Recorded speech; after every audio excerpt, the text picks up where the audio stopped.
Mala vjeverica marljivo je sakupljala orahe za zimu.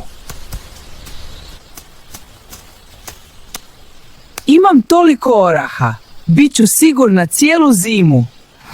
Ali onda je ugledala svog prijatelja miša koji nije imao ništa. Trebam li podijeliti svoje orahe? Uzmi nekoliko oraha, prijatelju. Ne mogu te ostaviti gladnog. I tako je vjeverica podijelila orahe sa svim prijateljima kojima je trebalo. Ostalo mi je tako malo, hoće li mi biti dovoljno?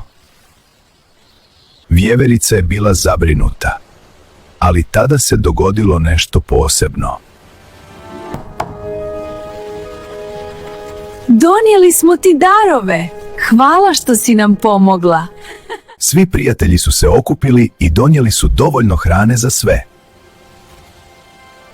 Djeco, naučila sam da dijelimo s drugima prijateljstvo i sreću.